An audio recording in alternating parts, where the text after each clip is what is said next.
Om Saram to our listeners. Welcome to Saturday News number 883. We have been hearing a talk by Bob Becker from USA. So we heard last week. So today will be the final part. He owns a video marketing company.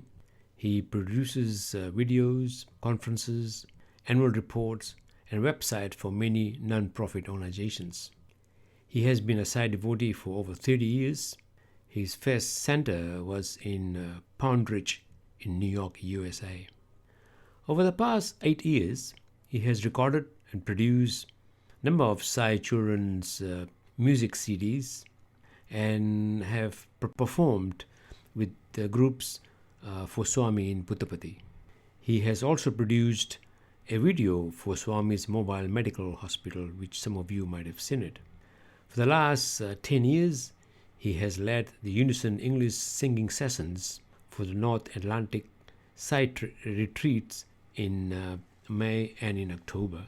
He helps to lead Seva singing groups at senior homes. So I am Gulab Bilmoria, and I offer my most loving and humble pranams at the lotus feet of our beloved Bhagwan, Sri Sathya Sai Baba. So before we start hearing from Bob, let's hear a Ganesh Bhajan.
I get back from Puttaparthi, and apparently there were all kinds of wonderful pictures taken of Swami and I during this process.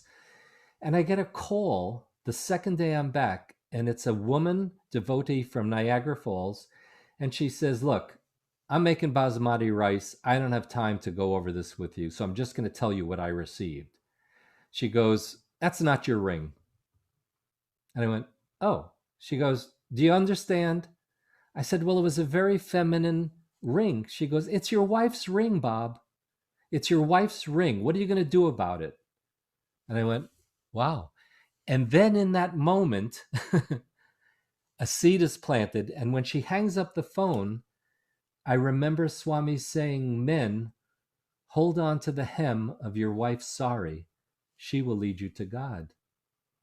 And I went, whoa. So I go over to my wife's art studio. She's got her elbows mixing cement for a project she's doing. And she turns to me with all her Irish and says, "What?" I said, "Someone just told me that that ring is not mine, that Swami made you that ring, but put it on my finger." She says, "So just wear it for me. I'm up to my elbows in cement here." So the There's always comedy continues. And to this day, my wife says, "Let me see my ring." that's a good one. And I do that. But again, boy, did that drive home the lesson of men, hold on to the hem of your wife's sari. She will lead you to God. And the more I thought about it and the more I sat with it, what occurred to me was that Swami was saying, the woman, the feminine aspect is your heart. Mm-hmm. Women are more attached to their hearts than you boys. So when you hold on to the hem of your wife's sari, it could also be hold on to the hem of your heart, and Mm-hmm. that will lead you to God. It's So, never one meaning with Swami. There's always multiple in there. So they're all as true and as good. And everything is a gift. Everything, the present is a present, like you were saying. Um, everything is so beautiful. Okay, I am going to take you back to a year ago, when you had some interesting turn of events. And yeah, and the present is a present. yes, I didn't know I needed this present, but apparently I did. So it was mid March, and all of a sudden, I am burning up with fever. My wife said, "You don't look good." And this is a year ago, This is exactly. just a little Ish. over a year ago, mid Yeah. March. And she goes, "Bob, go lie down." I said, "No, no, I'm fine." She goes, "No, you're not fine, honey." And I lie down and I am burning with fever for 2 days. I am isolated because now we know COVID is amongst us. I'm isolated in an upstairs bedroom and my wife is checking in, but carefully. And I'm hallucinating.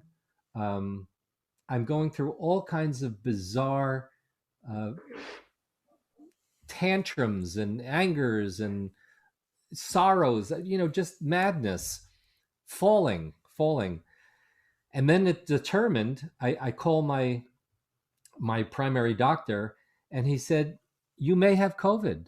He said, I want you to have your temperature taken." So my wife leaves a thermometer, and I'm over 103 fever.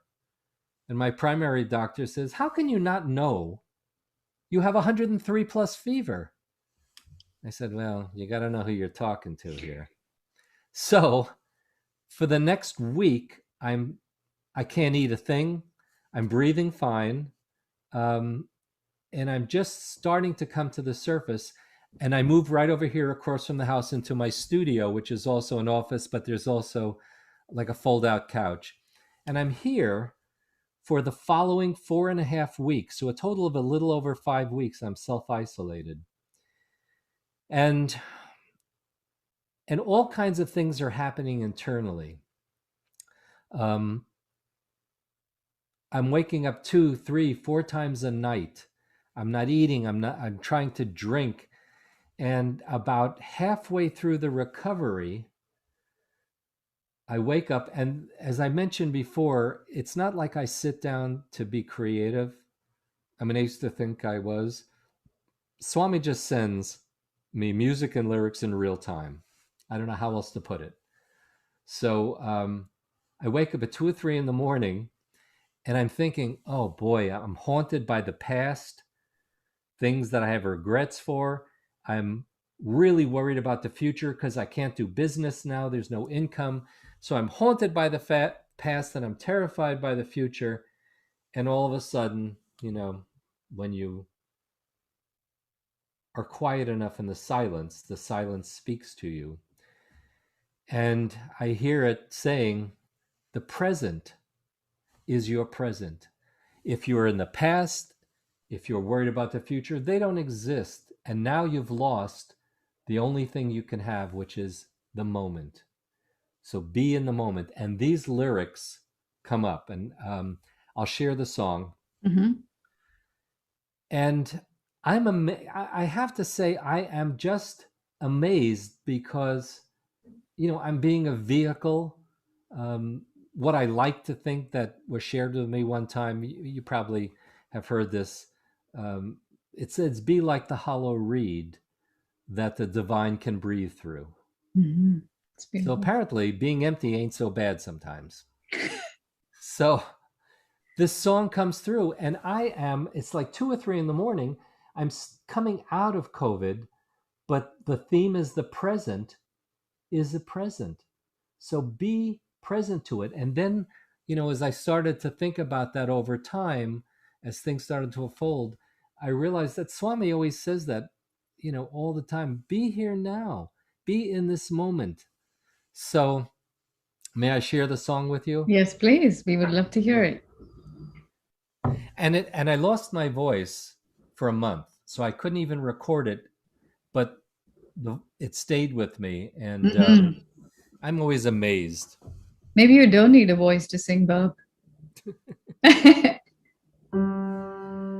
Instead of wishing upon a star, open eyes to where we are, and everything we've ever needed could be here and now. I want to live in this presence of love, make this life to be enough, to give all that I can, be all that I am. I am that's who I am. And the present is a present, and it's been gifted from far beyond the stars. It's been gifted for who we already are. The present is a present. The present is a present. But over a lifetime, sometimes we drift too far, and we're searching for a meaning to it all. Those long winding roads, we wander all alone, but when we follow our heavenly light, it always brings us home to the present. And it's been gifted from far beyond the stars. It's been gifted for who we already are. The present is a present. The present is a present. The present is Swami's present.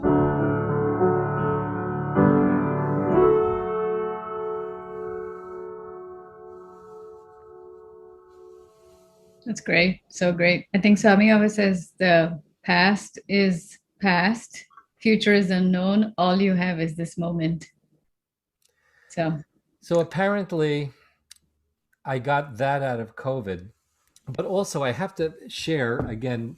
This, this. If my wife were here, she'd say, Bob, you don't have to tell everything to everybody. I think we like hearing it, though. It's okay. Here's how Swami gets to me. Again, in one of my COVID dreams, there's a show that's it was back in the 70s called Andy of Mayberry, and it was about Andy Griffith, the sheriff, and his deputy is Barney Fife, and the very simple but very sweet town mechanic is Gomer. So I'm watching. When I do watch TV during COVID, I'm only watching things that have no tension in them. I just need to listen to Swami, read Swami. But I'm watching because within this Andy of Mayberry, there's some lovely lessons that are not preached at you. So in this dream, there is Barney Fife the deputy sheriff always tries to make himself look bigger. And there's Gomer, and they're facing one another in the dream.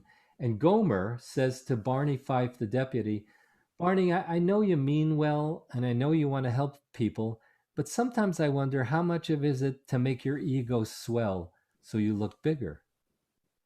And Barney Fife says, well, I don't know, Gomer. And in my dream, Gomer says, well, if you don't know, Barney, maybe you need to dig a little deeper. Mm. And I wake up in the middle of the morning, night, whenever it was. And in the blink of an eye, I realize I'm both of them.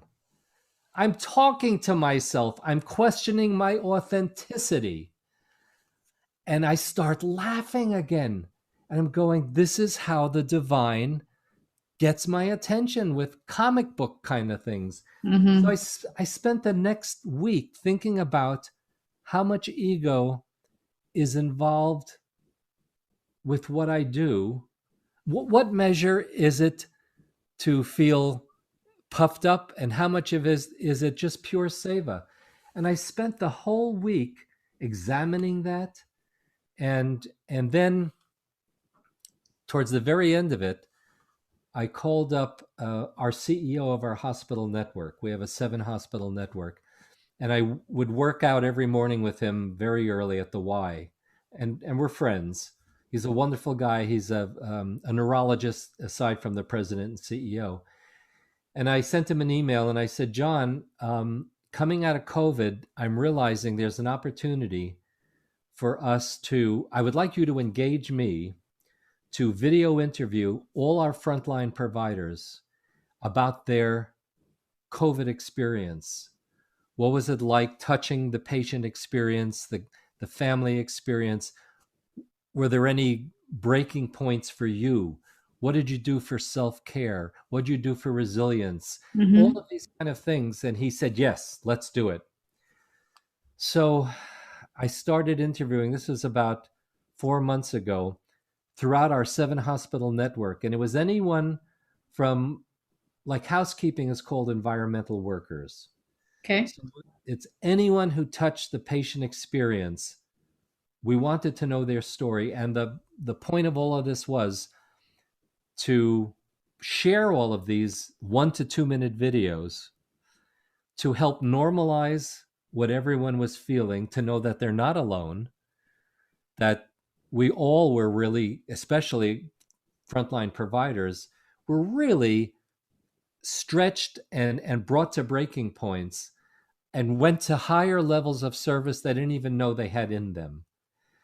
So we got wonderful, wonderful stories from all kinds of people talking about, some nurses were saying, we're losing so many patients and we're feeling so hopeless. And their family couldn't come in. So all they had was me. And doctors and nurses are saying, so we would just, with gloves on, hold their hand and say, you have me.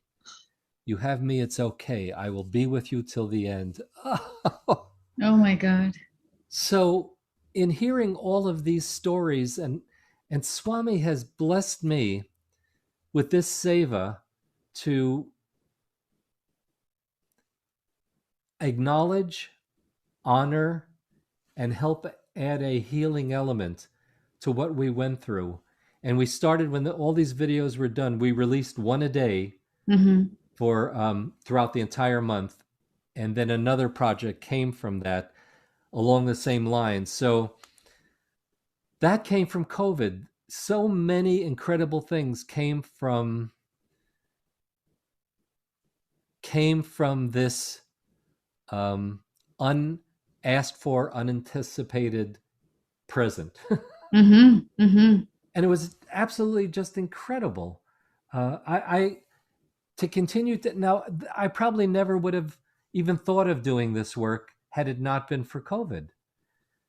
And my doctor friends and nurses and EMTs and um, emergency room people, I have been blessed with so many new friendships Mm-hmm. with these wonderful, wonderful people. So that came out of my COVID experience as well. It is very rare that someone actually calls, or I have not heard, at least in my in my year that anyone calls COVID a gift. So it is very rare about what you've experienced. How does one, I think you're calling this project COVID Diaries. The first part were called COVID Diaries, and then another project came right from that, and it's called PACT. PACT is the acronym. It stands for Peer Associate Care Team. And because we came through this COVID experience and we're still having subsequent waves of it, it's about training, and I got trained in it too. It's about how to recognize when your peer or an associate you're working with is not right. There's something that's weighing on them, and it teaches us how to go to that peer and or associate and say, "Are you okay?" And forgive me, men. Most men will say, "I'm fine. Go help someone else." Mm. Women, closer to the heart, will be a little bit more generous and ask for help.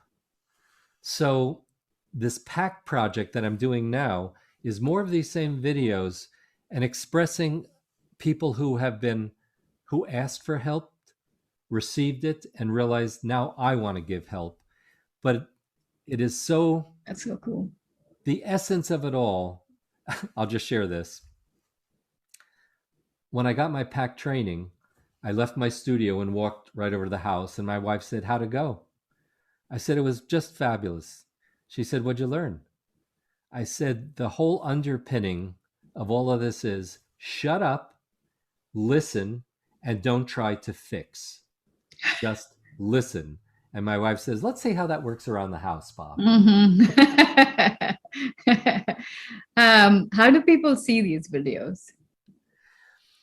We releasing them primarily through the hospital network. So through the director of communications, I worked out a plan of identifying what are the platforms within the hospital network, what are the venues, who are our audiences, not only for one another, but for the community, because the communities, as we know, express such gratitude to our frontline workers that we figured, let us talk about our gratitude for them.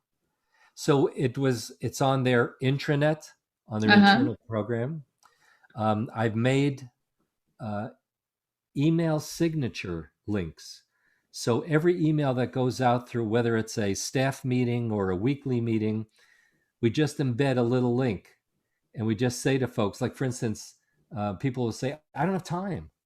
So we say, "Okay, before you do rounding or after round, click on this. It's a minute. We'll discuss it afterwards. Tell me your feelings." So again, 1 to 2.5 minutes was enough time. And then when they started to see that it's their peers, that they're being represented, acknowledged, and honored, then then there was sustainability. Everyone wanted to see them. So it was on the intranet, it was sent out through emails.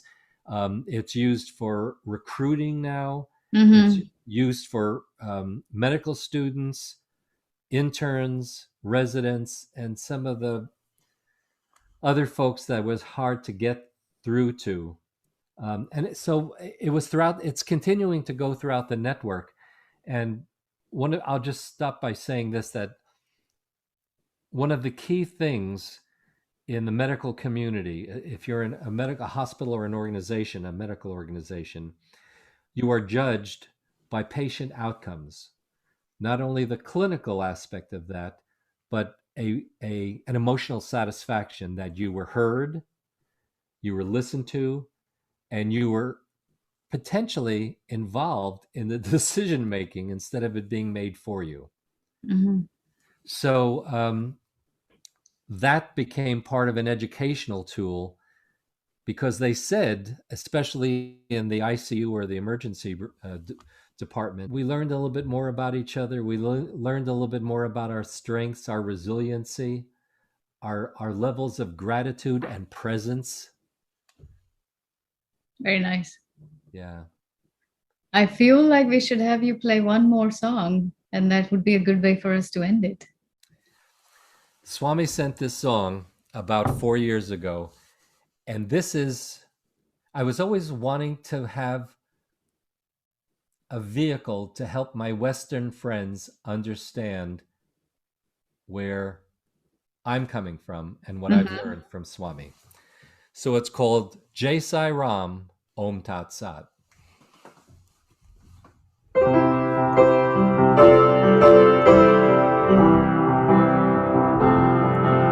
There's nothing up my sleeve, so I gotta believe love's the only magic that I'll ever need. I've been shown streets of gold by the rainbow's end, think I'm there, my friend. We can raise a mountain, skip across the sea. We can do it all when we just believe. Everything we need, we've already got. Jai Sai Ram, Om Tat Sat. Jai Sai Ram, Om Tat Sat. Heaven's here and heaven's there. The more we live in love, heaven's everywhere. It's neither far away or high above. It's in our hearts, it's our heavenly love. We can raise a mountain, skip across the sea. We can do it all when we just believe. Everything we need, we've already got. Jai Sai Ram, Om Tat Sat. Jai Sai Ram, Om Tat Sat. Our darkest days are in our past, as our darkest days are in the past. This is the dawning of a bright new day. This is the morning love comes to say. We can raise a mountain, skip across the sea. We can do it all when we just believe. Everything we need, we've already got. Jai Sai Ram, Om Tat Sat. Jai Sai Ram, Om Tat Sat. Jai Sai Ram, Om.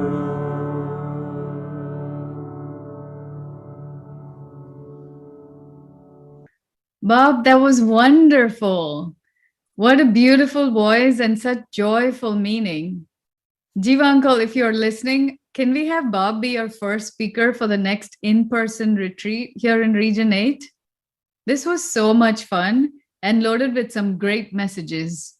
Thank you again, Bob, and everyone in Region 8 that's listening.